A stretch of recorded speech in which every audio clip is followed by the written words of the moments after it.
안녕하세요 여러분, 청년부동산입니다. 오늘은 최근에 3주 안에 실제로 거래된 안양, 광명, 의왕 지역의 아파트들에 대해서 살펴보도록 할 거고요. 현재까지도 바닥을 모르고 지속적으로 폭락 중에 있는 상황입니다. 폭락률 순서로 살펴보면 최소 마이너스 24%에서 최대 마이너스 47%까지 지속적으로 폭락하면서 영끌족들이 비명을 지르고 있는 상황입니다. 특히나 이런 부분들로 인해서 하우스 푸어라는 단어까지도 유행하고 있는 상황인데요. 지나친 영끌로 대출이자 갚기도 힘들고 이런 것들로 인해서 현재 쏟아지고 있는 경매 물건들이 폭증하고 있는 상황입니다. 자, 그럼 최근 실거래 매물들 바로 한번 살펴보도록 하고요. 시청하시기 전에 구독과 좋아요 한 번씩 부탁드리겠습니다. 안양시 동안구 호계동에 위치한 금정역 호계 푸르지오 아파트입니다. 평수는 24평형이고요. 마이너스 24%대 폭락 중에 있습니다. 단지 정보 살펴보면 410세대, 고층은 18층, 사용 승인일은 2015년, 용적률 179%, 건폐율 18%입니다. 실거래가 기준으로 살펴봤을 때 거래량과 함께 추세적인 상승세 지속됐었죠. 하지만 2022년 들어서 아예 거래 절벽, 거래가 없다가 최근에 5억 9천만 원에 부동산 중개거래로서 거래가 됐고요. 최고점 7억 8천만 원 대비했을 때 마이너스 24%대 폭락했습니다. 다음으로 경기도 안양시 만안구 안양동에 위치한 삼성 레미안 아파트. 평수는 24평형이고요. 마이너스 28%대 폭락 중에 있습니다. 단지 정보 살펴보면 1998세대, 고층은 27층, 사용 승인일 2002년,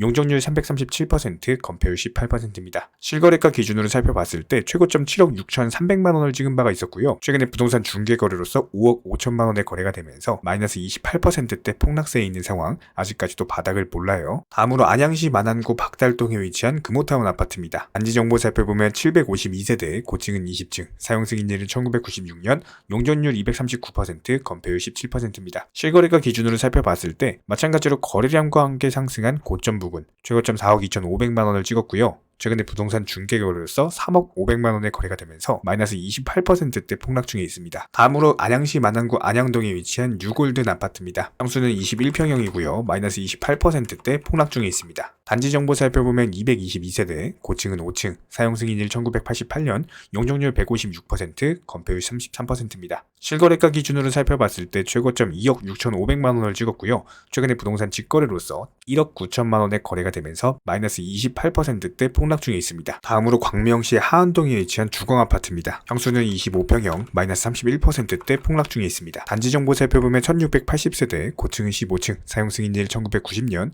용적률 160%, 건폐율 17%입니다. 실거래가 기준으로 살펴봤을 때 꾸준히 거래량과 함께 우상향했었죠. 최고점을 찍었던 것이 7억 2천만 원이었고요. 최근에 부동산 중개거래로서 4억 9,500만 원의 거래가 되면서 마이너스 31%대 폭락 중에 있습니다. 다음으로 광명시 일직동에 위치한 광명역 센트럴자이. 평수는 26평형이고요. 마이너스 31%대 폭락 중에 있습니다. 단지 정보 살펴보면 1005세대, 고층은 40층, 사용 승인일 2018년, 용적률은 349%, 건폐율 23%입니다. 실거래가 기준으로 살펴봤을 때 최고점 찍었던 것이 11억 9,500만 원이었는데 지난 2020년 당시 매물까지도 깨면서 내려왔어요. 최근에 부동산 중개거래로서 8억 2천만 원의 거래가 되면서 마이너스 31%대 폭락 중에 있습니다. 다음으로 의왕시 포일동에 위치한 인도관 푸르지오 에센트로. 평수는 34평형이고요. 마이너스 34%대 폭락 중에 있습니다. 단지 정보 살펴보면 1774세대, 고층은 43층, 사용 승인일 2019년, 용적률 284%, 건폐율 15%입니다. 실거래가 기준으로 살펴봤을 때 최고점을 찍었던 것이 16억 3천만 원이었거든요. 하지만 특이한 점은 상승하면서 거래량이 붙으면서 상승했던 다른 아파트들과는 다르게 지금 보시면 19년부터 21년까지 거래가 아예 없었죠. 한마디로 가격은 고점까지 상승을 했지만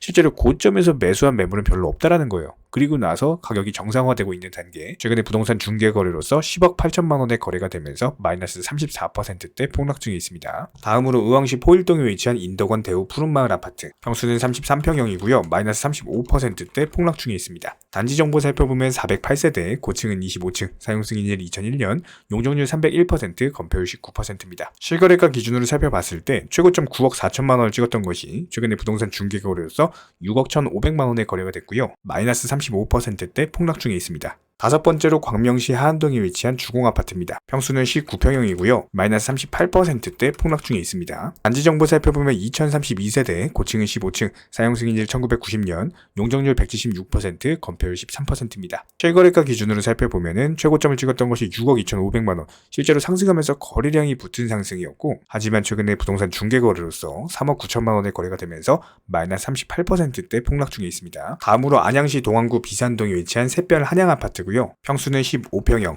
마이너스 39%대 폭락 중에 있습니다. 단지 정보 살펴보면 3227세대, 고층은 20층, 사용 승인일 1993년, 용적률 167%, 건폐율 15%입니다. 실거래가 기준으로 살펴봤을 때 상승하면서 거래량과 함께 쭉쭉 치고 올라갔어요. 최고점 5억 4천만 원을 찍었던 것이 최근에 부동산 중개 거래로서 3억 3천만 원의 거래가 되면서 마이너스 39%대 폭락 중에 있습니다. 다음으로 광명시 하안동에 위치한 이편한 세상 센트레빌 아파트입니다. 평수는 45평형, 마이너스 40%대 폭락 중에 있습니다. 단지 정보 살펴보면 세대수 2815세대, 고층은 33층, 사용 승인일 2010년, 용적률 250%, 건폐율 15%입니다. 실거래가 기준으로 살펴봤을 때 최고점을 찍었던 것이 14억 9,900만 원이었고요. 최근에 부동산 직거래로서 9억 원의 거래가 되면서 마이너스 40%대 폭락. 이 수치는 지난 2019년 그리고 지난 2017년 당시로 돌아간 모습입니다. 다음으로 경기도 광명시 철산동에 위치한 철산 레미안자이, 평수는 33평형이고요. 마이너스 42%대 폭락 중에 있습니다. 단지 정보 살펴보면 2072세대, 고층은 34층, 사용 승인일 2009년, 용적률 248%, 건폐율 12%입니다. 실거래가 기준으로 살펴봤을 때 최고점 13억 5천만 원을 찍었던 것이 최근에 부동산 중개 거래로서 7억 8천만 원에 거래가 됐거든요. 2022년 1년 동안 거의 거래가 없었죠. 그러다가 버티다가 나온 폭탄 매물, 실제로 상승하면서 거래량과 함께 동반한 상승이었기 때문에 현재 최고점에서 정말 많은 분들이 물려있는 상황이 마이너스 42%대 폭락 중에 있고 아직까지도 바닥을 모릅니다. 마지막으로 의왕시 오전동에 위치한 모락산 현대아파트, 평수는 34평형이고요. 마이너스 47%대 폭락 중에 있습니다. 단지 정보 살펴보면 1614세대, 고층은 24층, 사용 승인일 2002년, 용적률 296%, 건폐율 17%입니다. 실거래가 기준으로 살펴봤을 때 거래량과 함께 쭉쭉 치고 올라가던 상승세였죠. 최고점에 물려있는 게 7억 5천만 원이고 실제로 7억에서 6억 사이에 상당한 매물들이 매수를 했어요. 그리고 나서 나온 하락 추세, 하락하면서도 거래량이 이어졌지만 최근에 완전 폭탄 매물, 직거래로서 4억 원의 거래가 되면서 마이너스 47%대 상당한 폭락세를 기록을 하고 있습니다. 아무래도 최근에 부동산 시장이 지속적으로 폭락하다 보니까요,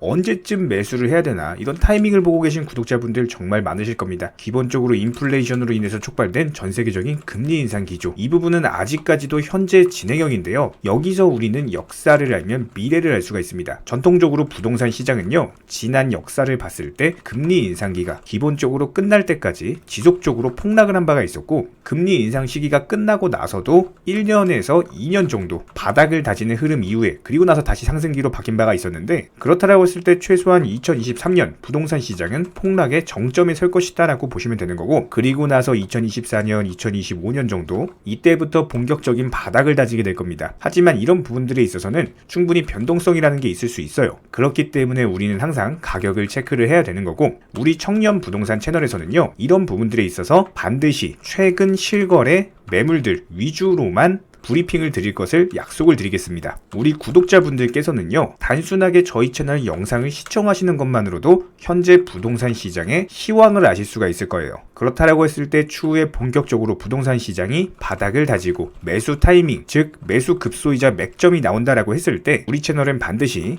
영상을 통해서 브리핑을 드리도록 하겠습니다. 그렇다면 신규 매수 타이밍을 가늠을 해볼 수가 있겠죠. 그렇다라고 했을 때 우리 채널에서 구독자님들께 바라는 딱 두 가지는요, 구독과 좋아요, 이 두 가지만 부탁드리도록 할게요.